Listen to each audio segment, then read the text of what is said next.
Okay, so question number 4. What is the Lewis structure for the acetate ion?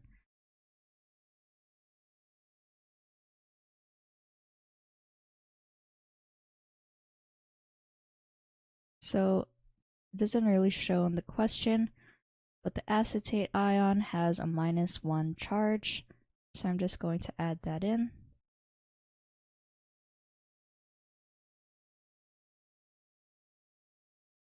Okay, so first let's find the total number of valence electrons. So this will help us in drawing out the Lewis structure for the ion.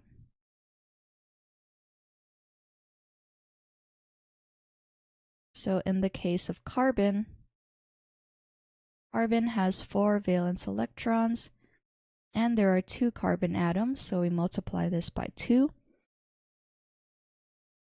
Hydrogen has 1 valence electron, and there are 3 hydrogen atoms,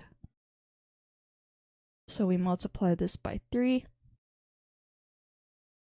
And lastly, oxygen has 6 valence electrons, and we just multiply that by 2. Also, the overall charge of this ion has a -1 charge, so we are going to add an additional electron to our count, and we should end up getting a total number of 24 valence electrons. Okay, so now let's try to draw out our structure. We'll have our 2 carbon atoms single bonded together, and one of them will contain the 3 hydrogens, just single bonded. And then the other one will contain the 2 oxygen atoms, but notice that it doesn't have a full octet yet, so I'm just going to make one of these oxygens double bonded, and then I'll fill in all the lone pairs on the oxygen as well.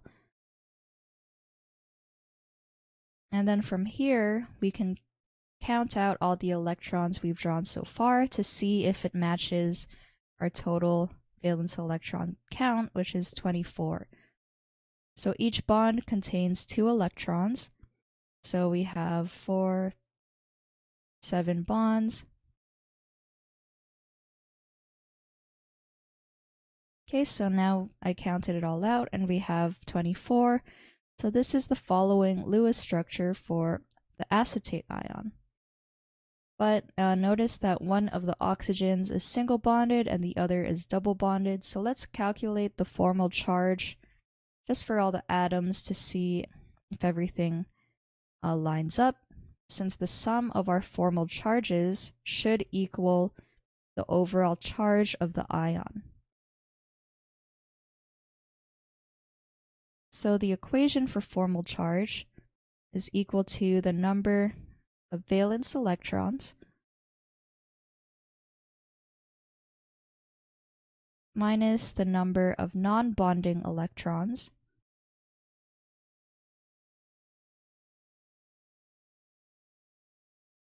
minus the number of bonding electrons divided by 2.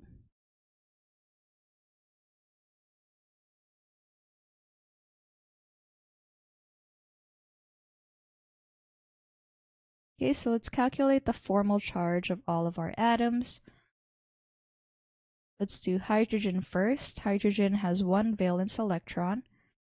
There are no lone pairs on hydrogen, so the number of non-bonding electrons is just 0. And there's only a single bond to the hydrogen, so there are 2 bonding electrons in total, divided by 2. So 1 minus 1 is just 0.